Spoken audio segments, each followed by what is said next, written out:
On emprisonne une quantité d'air à l'intérieur de la seringue qu'on fixe un manomètre à son orifice, puis on pousse le piston. On observe que le volume de l'air emprisonné dans la seringue diminue et parallèlement sa pression augmente. Ceci est vu sur le cadran des manomètres.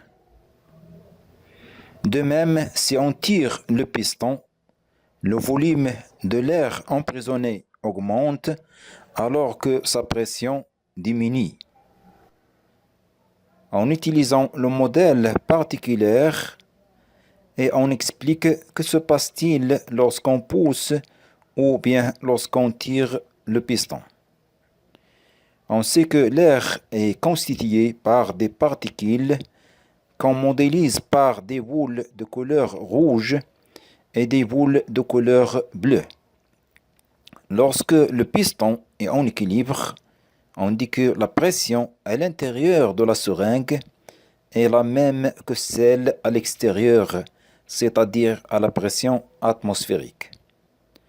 Au fur et à mesure qu'on tire le piston de la seringue, on observe sur le cadran des manomètres que la pression diminue et que les particules de l'air emprisonnées à l'intérieur de la seringue deviennent de plus en plus espacées.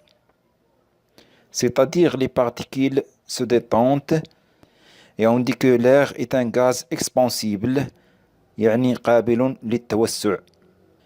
De même, au fur et à mesure qu'on pousse le piston de la seringue, on observe sur le cadran des manomètres que la pression augmente et que les particules de l'air emprisonnées à l'intérieur de la seringue deviennent de plus en plus rapprochées, c'est-à-dire les particules se compressent et on dit que l'air est un gaz compressible, يعني قابل للانضغاط.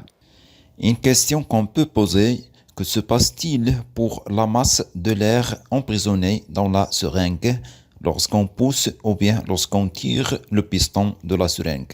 Lorsqu'on tire le piston, le volume de l'air augmente. Est-ce qu'on a ajouté des particules?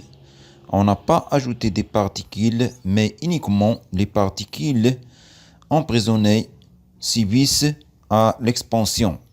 يعني الدقائق خضعت إلى عملية التوسع. De même, lorsqu'on pousse le piston, le volume d'air diminue. Est-ce qu'on a perdu des particules? Pas du tout, mais uniquement les particules subissent à la compression.